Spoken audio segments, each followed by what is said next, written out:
কোরবানির বাজারে যদি গরু বিক্রি করতে নাও, বিক্রি যদি না হয়, রশিটা গলায় পেঁচায় দিলে গরুটা মালিকের আগে আগে বাড়ি চলিয়া যায়। গরুটায় মালিকের থেকে সব, মালিকের থেকে একটা টাকাও পায় না। গরুটা দিয়ে তাকায় দেখ, ঘুমানোর জন্য একটা আরামের বিছানাও গরুটায় পাইল না। কই গোয়াল ঘরে শোয়ায় রাখলো, তাকায় দেখো গরুটা কত কষ্টে সেখানে রাত্র কাটায়। মশার কারণে ঘুমাইতে পারে না, ভালো বিছানার কোনো আয়োজন নাই। এরপরও গাভীটা সারাটা রাত সজাগ থাকে, বাচ্চারে দুধ দিতে পারে না। নিজের ভিটামিন যুক্ত সব দুধ তার মালিকের দিয়া দিল, কোনোদিন প্রতিবাদ করলো না, ও মালিক আমার বাচ্চারে দুধ না দিয়া সব দুধ তুমি নিয়ে গেলা, তোমার কাজ করব না। এই বলিয়া গরুটা কোনোদিন মালিকের সাথে বেয়াদবি করে নাই।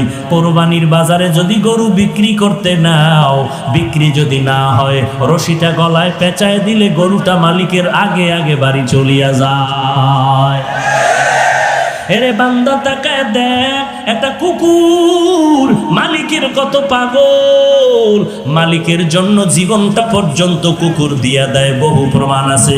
এরপর মালিক একটা টাকাও দেয় না, 3 বেলা খানাও দেয় না, মালিক খালি গালি দেয়, কুকুরের ধমক দেয়। এত ধমক খাওয়ার পরেও কুকুর মালিকেরে ভুলে না, মালিকেরে ভুলে না, বেয়াদবি করে না। আর তোর মতো মানুষটারে আমি আল্লাহ মায়ের গর্ভে না পাক পানি দিয়া বানাইয়া, ওই মায়ের গর্ভে প্যাকেটের উপরে প্যাকেট, প্যাকেটের উপরে প্যাকেট, প্যাকেটের উপরে প্যাকেট, এক বিন্দু ছিদ্র নাই, বাহিরের অক্সিজেন ঢোকার কোনো কায়দা নাই। তোর এখন নাকার মুখে যদি কষ্টেপ দিয়া আধা মিনিট রাখা হয়, তুই আর বাঁচতে পারবি না নিঃশ্বাস না নিতে পারলে। অথচ মায়ের গর্ভে তাকায় দেখ, বাহিরের একটা সেকেন্ডের অক্সিজেন ঢুকে না, 7-8 মাস পর্যন্ত বিনা বাতাসে কে বাঁচায় রাখতেছে। ওই আল্লাহ তোরে এত নেয়ামত দিয়া মায়ের গর্ভে রাখলে, দুনিয়াতে আসার পরে তুই খানা খাইতে পারবি না, দুনিয়ার তৈরি করা তুই নাস্তাও খেতে পারবি না। আল্লাহ বলেন আমি তোর মায়ের বুকের মধ্যে দুধের ব্যবস্থা করে রাখলাম, এমন একটা কুদরতের ফ্লাক্স বানাইলাম, দুনিয়াওয়ালারাও ফ্লাক্স বানায় 24 ঘন্টার গ্যারান্টি দেয়। গরম চা রাখবি ঠান্ডা হবে না, গরম দুধ রাখবা ফ্লাক্সের দুধ আর ঠান্ডা হবে না। ওরে বান্দা তারপরও দেখো এমন একটা ফ্লাক্স পাইবা না যে 24 ঘন্টা গরম থাকে। যদিও চ্যালেঞ্জ দেয় 24 ঘন্টা গরম থাকে না। আল্লাহ কয় আমি কেমন রহমান, একটু বান্দা, একটু চিন্তা কর, আমি আল্লাহর পরিচয়টা নাও। আমি আল্লাহ কেমন গফফার, আমি আল্লাহ কেমন রহমান। এমন একটা ফ্লাক্স আমি বানাইলাম, তোর আরামের জন্য দুধের ব্যবস্থা করে রাখলাম। মায়ের বুকের মধ্যে এমন এক কুদরতের ফ্লাক্স আমি বানায় রাখলাম, ওই দুধটা তুই 2 বছর পর্যন্ত পান করবি। যেইভাবে আমি আল্লাহ তৈরি করে দিলাম ওইভাবে থাকবে, ঠান্ডাও হবে না, গরম হবে না, পাতলাও হবে না, ঘনও হবে না। 2 বছর পর্যন্ত দুধ পান করবি। ওরে বান্দা ওই ফ্লাক্সের দুধ কখনো নষ্ট হবে না। এরে বান্দা তাকায় দেখ, তুই দাঁড়াইতে পারো না, বসতে পারো না, আমি আল্লাহ তোর কত সুন্দর লালন পালনের ব্যবস্থা করলাম।